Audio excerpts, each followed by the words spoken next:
Ya, baik, di sini saya akan mencoba menjelaskan terkait supervised learning di regresi linier. Di sini ada jenis algoritma pembelajaran mesin, yaitu machine learning. Yang pertama yaitu supervised learning. Di dalamnya terdapat regresi, contohnya yaitu linear dan juga regresi non-linear.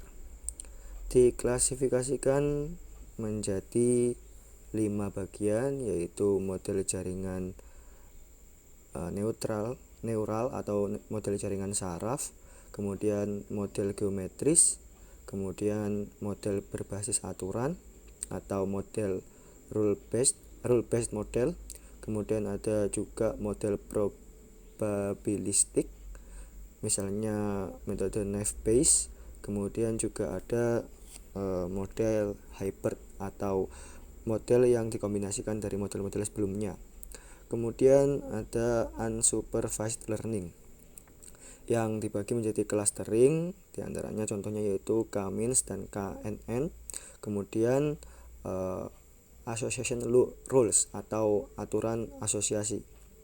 Kemudian juga ada reinforcement learning atau pembelajaran penguatan dalam pembelajaran. Jadi tipe yang pertama dari supervised learning yaitu regresi.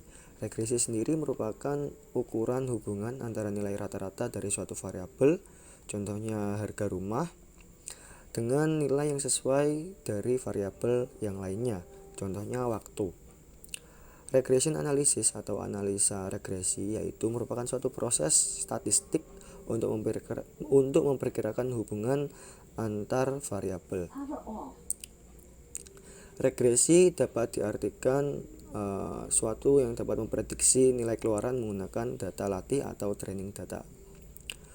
Algoritma dasar atau basic algoritma dari regresi sendiri yaitu regresi linier. Dan di samping itu merupakan contoh dari teknik regresi. Dan tipe yang kedua dari supervised learning yaitu classification atau klasifikasi. Yang pertama, di gambar yang pertama yaitu ada neural network model atau model jaringan saraf. Di bawahnya ada logical model atau rule based model, yaitu model yang berbasis atau aturan model yang logis. Kemudian yang berbentuk seperti diagram yaitu probabilistic model atau model probabilistik, dan di atasnya ada model geometris. Berikut merupakan perbandingan dari klasifikasi dan juga regresi. Klasifikasi dapat diartikan mengelompokkan output ke dalam sebuah kelas. Klasifikasi dapat digunakan untuk memprediksi jenis tumor mana yang berbahaya atau tidak berbahaya menggunakan training data atau data latih. Jika data itu merupakan variabel, termasuk dalam variabel, maka hal tersebut masuk ke dalam klasifikasi. Kemudian regresi berarti memprediksi nilai keluaran menggunakan training data atau data latih. Regresi dapat digunakan untuk memprediksi harga rumah yang diambil dari training data. Jika bilangan tersebut real atau kontinu, maka data tersebut dapat dikategorikan dalam masalah regresi. Nah, berikut merupakan contoh dari klasifikasi. Belajar dari pengalaman. Yang pertama yaitu apel merah, memiliki ciri-ciri warna merah, kemudian dengan jenis buah dan memiliki bentuk yang bulat seperti ini. Kemudian logo Apple. Kita tahu Apple itu apa. Kemudian memiliki warna langit biru atau biru langit, kemudian juga merupakan representasi dari suatu logo dan juga memiliki bentuk seperti itu. Kemudian apel hijau memiliki warna kuning, kemudian merupakan jenis buah dan memiliki bentuk seperti gambar tersebut. Ya, berikut merupakan beberapa jenis terminologi yang dianggap penting. Yang pertama yaitu training atau latihan, yaitu sekumpulan data yang digunakan untuk menemukan hubungan yang berpotensi prediktif atau dapat memprediksi. Kemudian instance di sini diartikan sebagai sampel, yaitu item yang digunakan untuk diproses, misalnya untuk proses pengklasifikasian. Kemudian fitur atau atribut, yaitu sifat yang berbeda yang dapat digunakan untuk menggambarkan setiap item secara kuantitatif atau yang dapat membedakan setiap itemnya. Kemudian vektor feature merupakan vektor n dimensi yang mewakili beberapa objek. Kemudian feature extraction yang dapat mengubah data dalam ruang dimensi tinggi menjadi ruang dimensi yang lebih sedikit. Ya, pada slide 8 ini ditampilkan yaitu tabel yang berisikan dari contoh atribut. Yang di atas tabel di baris paling atas merupakan atribut, kemudian ditampilkan dari row atau baris. Nah, di yang horizontal itu merupakan baris, kemudian target, ada juga target atribut. Di slide 9 ada cara kerja dari supervised learning. Yang pertama yaitu seluruh training text atau data latih, kemudian dokumen, kemudian gambar dan lain-lain dimasukkan ke dalam feature vektor atau fitur vektor. Ada juga label yang langsung menuju ke dalam algoritma machine learning. Yang di atas dari feature vektor itu juga kemudian dimasukkan ke dalam algoritma machine learning. Di barisan paling bawah ada teks, juga dokumen, serta gambar yang kemudian dimasukkan juga ke dalam feature vektor. Namun bedanya dia tidak melalui algoritma machine learning. Dia langsung menuju ke predictive model atau model prediktif, yang mana predictive model merupakan keluaran dari algoritma machine learning. Kemudian setelah sampai di predictive model, selanjutnya baru dinyatakan sebagai expected label atau label yang diharapkan atau hasil yang diharapkan, seperti itu. Nah, di sini terdapat contoh yaitu untuk mengenali plat nomor dari suatu kendaraan. Yang pertama yaitu memasukkan gambar, kemudian pra-processing atau pra-pemrosesan, yaitu kemudian dilanjut dengan pendeteksian, yang kemudian turun menjadi segmentasi karakter atau pendeteksian karakter, dan juga mengenali atau pengenalan suatu karakter. Di sini karakternya yaitu teks dalam plat nomor kendaraan. Yang selanjutnya yaitu linear regresi atau regresi linear. Nah, di slide ke-12 ini sama dengan slide yang ketiga, yaitu sama-sama membahas tentang tipe pertama dari supervised learning, yaitu regresi. Jadi saya tidak menjelaskan ulang ya.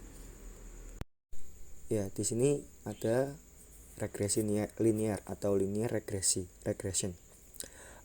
Di sini anggaran periklanan adalah variabel input, sedangkan penjualan adalah variabel output. Poin yang kedua yaitu input variabel atau variabel input biasanya dilambangkan dengan simbol X dengan subscript untuk membedakannya. Jadi X1 yang mana anggaran TV, kemudian X2 misalkan anggaran radio, dan X3 adalah anggaran koran. Kemudian input menggunakan nama yang berbeda seperti predictor, variable independent atau independent variables, kemudian feature atau hanya variabel saja. Output variable atau variabel output, dalam hal ini penjualan sering disebut respon atau variabel terikat yang biasanya dilambangkan menggunakan simbol Y. Ya, di sini terdapat model regresi linear atau model of linear regression yang rumusnya digambarkan dalam bentuk diagram vektor. Rumus regresi linear dapat ditulis sebagai berikut: Y sama dengan Bx plus A, yang mana Y merupakan variabel respon atau variabel terikat, X merupakan variabel prediktor atau independent variable, kemudian A merupakan konstanta, dengan B merupakan koefisien regresi. Konsep dasarnya yaitu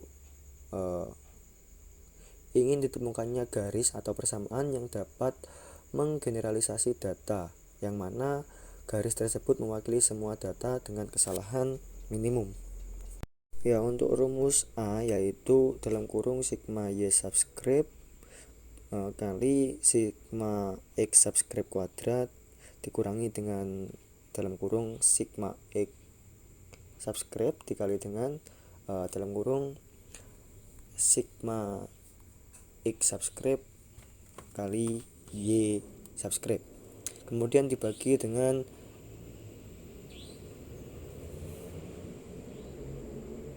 N sigma X subscript kuadrat dikurangi dengan dalam kurung sigma X subscript kuadrat. Sedangkan untuk B yakni N kali dalam kurung sigma X subscript Y subscript dikurangi dengan dalam kurung sigma X subscript dikali dengan dalam kurung sigma Y subscript dibagi dengan N sigma X subscript kuadrat dikurangi dengan dalam kurung sigma X subscript kuadrat. N merupakan jumlah dari data. Nah, berikut ada contoh, yaitu terdapat suatu penelitian terkait berat badan 10 siswa yang diprediksi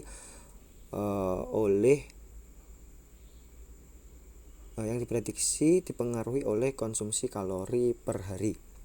Tujuan analisis ini yaitu untuk memahami apakah kalori dapat mempengaruhi berat badan.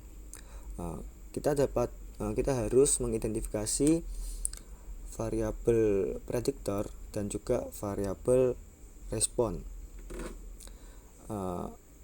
di mana X misalkan sebagai variabel prediktor yaitu jumlah kalori per hari, kemudian Y dianggap sebagai variabel respon di sini yaitu bobot. Jumlah datanya yaitu 10 siswa.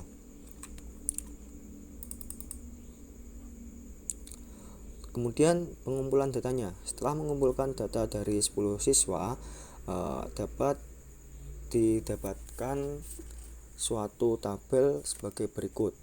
Untuk subjek pertama yaitu kalori per harinya 530, beratnya 89. Siswa kedua kalori per hari 300, berat 48. Yang ketiga yaitu kalori per hari 358, berat 56. Kemudian yang keempat kalori per hari 510, beratnya 72. Kemudian yang kelima kalorinya 302, berat 54. Yang keenam kalori 300, berat 42. Yang ketujuh kalori 387, berat 60. Kedelapan kalori 527, berat 85. 9 kalori per hari 415, berat 63. Dan yang terakhir ke-10 kalori per hari 512 dengan berat 74. Nah, untuk perhitungannya dibuat terlebih dahulu tabel yang berisikan sigma X yaitu 4141, sigma X kuadrat yaitu 1.802.235, kemudian sigma Y 643, kemudian sigma Y kuadrat yaitu 43.495, dan juga sigma X kali Y yaitu 279.294. Tabel ini digunakan untuk mempermudah perhitungan, di mana A yaitu sigma Y subscribe kali dengan sigma X subscribe kuadrat dikurangi sigma X subscribe kali sigma X subscribe kali Y subscribe dibagi dengan N sigma X subscribe kuadrat dikurangi dengan dalam kurung sigma X subscribe tutup kali kuadrat. Didapatkan yaitu sigma Y 643 dikalikan dengan sigma X subscribe kuadrat yaitu 1.802.235 dikurangi dengan sigma X yaitu 4.141 dikali dengan sigma XY yakni 279.294, kemudian dibagi dengan N yaitu N nya tadi jumlah datanya 10 dikali dengan sigma X kuadrat yakni 1.802.235 dikurangi dengan sigma X dikuadratkan yaitu 4.141 kuadrat. Hasilnya yaitu 2.280.651 dibagi dengan 874.469.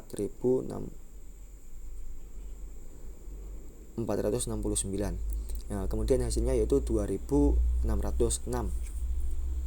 Kemudian yang B yaitu rumusnya N dalam kurung sigma XY tutup dikurangi sigma X dalam kurung dikali dalam kurung sigma Y dibagi dengan N jumlah data dikali sigma X kuadrat dikurangi sigma X dalam kurung kuadrat yakni jumlah datanya 10 dikalikan dengan sigma XY yakni 279.294 dikali dengan sigma X 4.141 dikali dengan sigma Y 643 kemudian dibagi dengan jumlah data kali sigma X kuadrat yakni 1.802.235 dikurangi dengan sigma X dikuadratkan yakni 4.141 kuadrat.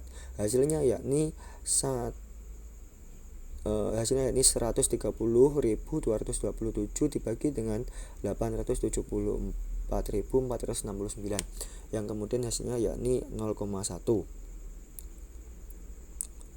Kemudian dapat disimpulkan yaitu konstantanya hasilnya yakni 2608. Kemudian B merupakan koefisien regresi atau regression koefisien, hasilnya yakni 0,149. Selanjutnya yakni pengembangan atau mengembangkan model regresi. Kita dapat membuat model matematis regresi yang berdasarkan slide-nya diperoleh persamaan yakni Y sama dengan 2608 ditambah X nya 0,149 yang dapat dituliskan yakni Y sama dengan 0,149 X tambah 2608 yang kemudian R kuadrat yakni 0,90 seperti yang ada pada grafik pada slide. Weight prediction atau memprediksi berat badan. Dengan menggunakan persamaan ini maka kita dapat melakukan prediksi yang contohnya yaitu seorang siswa memperoleh 600 kalori per hari. Diasumsikan yakni Y sama dengan 2,608 ditambah 0,149X. Kemudian prediksi dari Y yaitu 2.608 2,608 ditambah dengan 0,149 dikali dengan jumlah kalorinya yaitu 600 sama dengan 92 kg. Nah, di sini dapat diprediksi bahwasanya berat seorang siswa yang memiliki 600 kalori per hari, yakni beratnya 92 kg. Kita juga dapat memprediksi konsumsi kalori yang mengingat bahwasanya berat badan siswa. Misalnya, jika berat badan siswa adalah 40 kg, maka 40 sama dengan 2,608 ditambah 0,149 x. Dapat hasilnya yaitu 37,392 sama dengan 0,149 x. Prediksi dari X yang merupakan prediksi konsumsi kalori yaitu 250,59 kalori per hari. Jadi kita dapat memprediksi terkait berat badan dan juga prediksi konsumsi kalori per hari berdasarkan dengan hasil persamaan yang telah ada. Ya, berikut merupakan correlation testing atau pengujian korelasi. Pengujian korelasi digunakan untuk mengukur kekuatan hubungan antara X dan juga Y. Analisis regresi biasanya dilakukan dengan menggunakan analisis korelasi. Koefisien korelasi dinyatakan dengan rumus yang ada pada slide. Berikut merupakan tabel dan juga hasil perhitungan yang didapat dari data sebelumnya yang telah dihitung tadi, yang mana kemudian menghasilkan R sama dengan 0,95 dan dapat diartikan bahwasanya hubungan antara variabel prediktor di sini X dan juga variabel respon yakni Y sangatlah kuat karena didapatkan nilai R yaitu 0,95 atau nilai korelasi sama dengan 95%. Kesimpulannya, berat badan tubuh memang benar dipengaruhi oleh konsumsi kalori per hari. Ya, berikut adalah coefficient of determination atau koefisien determinasi. Koefisien determinasi dilambangkan dengan huruf R pangkat 2 baik itu besar maupun kecil yang kemudian diucapkan dengan R kuadrat, ya, yang merupakan proporsi varian dalam variabel dependen yang mana dapat diprediksi dari variabel independen. R kuadrat merupakan statistik yang akan memberikan beberapa informasi terkait kebaikan kecocokan suatu model. Sebuah R kuadrat dari 1 menunjukkan bahwasannya prediksi regresi sangat cocok dengan data.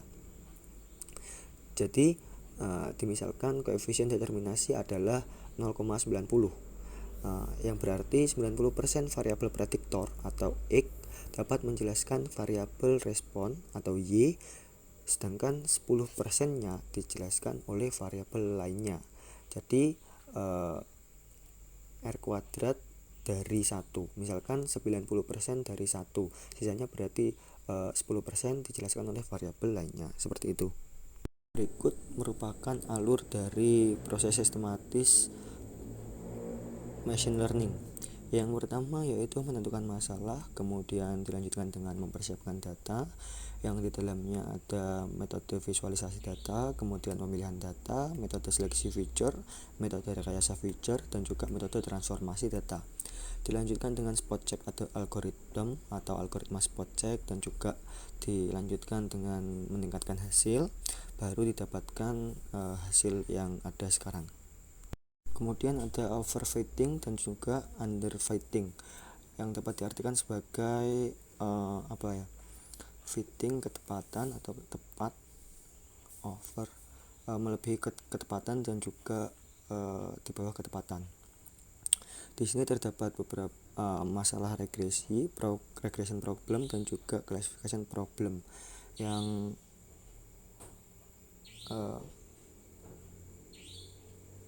terdapat underfitted atau kurang pas, kemudian penalaran induktif yang lemah, kemudian good fit cocok atau kuat, kemudian berlebihan overfitted, penalaran induktif yang kuat. Selanjutnya yaitu K-fold cross validation atau validasi silang, yang mana proses 1 atau run 1 seperti gambar sampai dengan run 5, yang mana untuk warna biru yaitu merupakan training, kemudian yang hijau yakni validating. Kemudian di bawahnya ada neural network, konsep dasar dari algoritma neural network seperti itu. Kemudian juga ada selanjutnya yakni algoritma dasar dari neural network yang mendeteksi anjing, apakah itu anjing. Kemudian selanjutnya diprediksi apakah itu kucing, cat, yang prediksinya salah dan dinyatakan untuk kucing yaitu prediksinya salah dan juga anjing benar.